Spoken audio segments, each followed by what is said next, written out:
চলে যাচ্ছে। হ্যাঁ, আমিও কদিন পরে চলে যাবো, কেন আমিও এরকম একটা হতাশায় ভুগছি। ও আমার খুব একনিষ্ঠ ভক্ত ছিল এবং টেলি সোমনাথ সম্পর্কে আমাদের খুব বেশি একটা বলা হয়নি। একজন উচ্চশিক্ষিত মানুষ ছিল।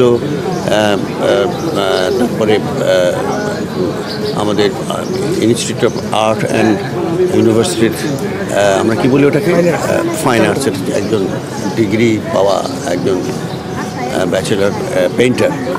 সেই পরিচয়টা অনেকেই জানে না, কিন্তু আমাদের ফিল্মের যেটা তিনি কনসার্ন, ফিল্মকে কিন্তু বহুদূর এগিয়ে নিয়ে গেছে এরকম অভিনেতারা। তাদের মধ্যে সামাদ একজন, এবং এত জনপ্রিয় মানুষ ছিলেন যে তার হাত দিয়েই আমাদের একটা পল্লীগীতি ড্যাগেরও ভিতরে আপামর জনসাধারণের মধ্যে ছড়িয়ে পড়ে।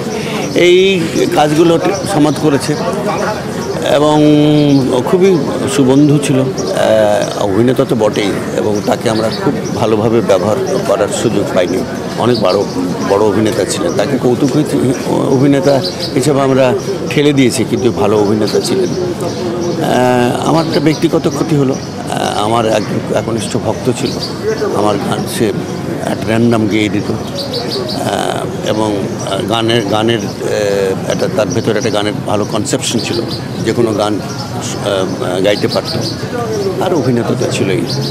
এমনিতে আমাদের চলচ্চিত্রে অনেক বড় ধস নেমেছে, গুণী মানুষরা চলে যাচ্ছেন, সেই অনুপাতে গুণী মানুষরা উঠে আসছে না। সেই জন্য বিরাট একটা ক্ষতি আমাদের জন্য। চলচ্চিত্রের ব্যাপারটা আমাদের মার্কেটটা ছোট হয়ে গেল। তারপরে যেটা আকাশ সংস্কৃতি বলি আমরা, তাতে চলচ্চিত্রকে বিরাট ক্ষতির মুখে ঠেলে দিল, সেটা একটা কারণ।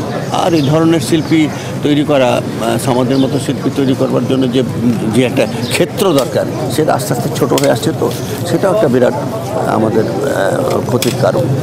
যেমন আমি তো বলছি যে শুধু গানের শিল্পী নয়, চলচ্চিত্রের শিল্পী কটা আমরা তৈরি করতে পারছি না, তো সেটা কারণ নানাবিধ, এটা অনেক বড় আলোচনার ব্যাপার। তবে এটা ঠিক যে আমাদের প্রযুক্তির কারণে আমাদের ছোট ইন্ডাস্ট্রির কাজগুলো সাংঘাতিকভাবে বিঘ্নিত হবে।